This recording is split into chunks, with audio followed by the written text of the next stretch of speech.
Welcome to this video on inserting drop downs in Google Sheets. So this is really useful if you've got multiple people entering information onto the same sheet and you want to make sure they're entering the same standard format of information, so it's really easy to filter and then reformat your data.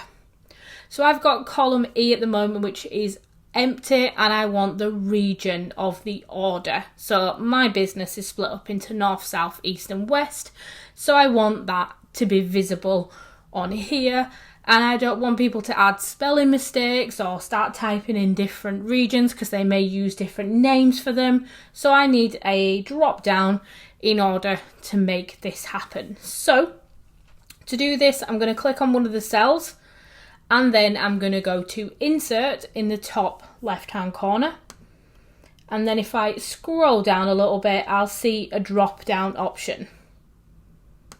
When I click on drop down, you'll see on the right hand side I've got my data validation, so it's currently applying to range E2 only.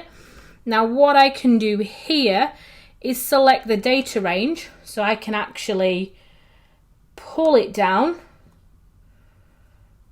Move that out of the way, pull it all the way down, and obviously I can keep going as well, and if I add any new rows, then that will add the this data, this drop down to that row as well.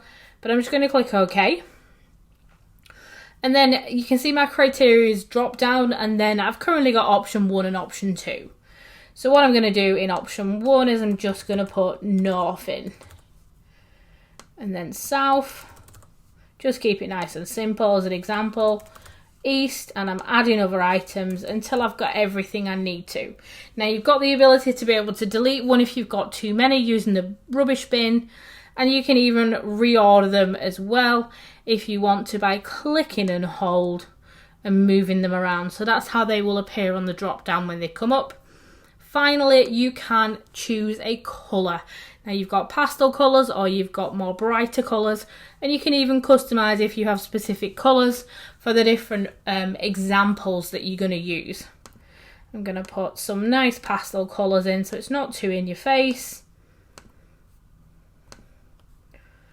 And when I'm done, I can just click on done at the bottom, and now if I just get rid of that, all of these now will be ready for me to categorise in the right region. So if I click on it, you can see there I've got my 4 options with the colours behind them. If I want to make any changes to that, I have a pencil towards the bottom, and if I click on the pencil, you'll see the validation rules pop up again. So you can go and edit that if you need to.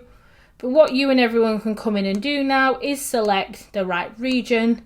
So once you've set it up once, then you can go in and add this data in for any new order, any new example, and it keeps everything standard. So if you then want to filter, you're not having different spellings on there, and also it might help it pop out a little bit using the colours as well.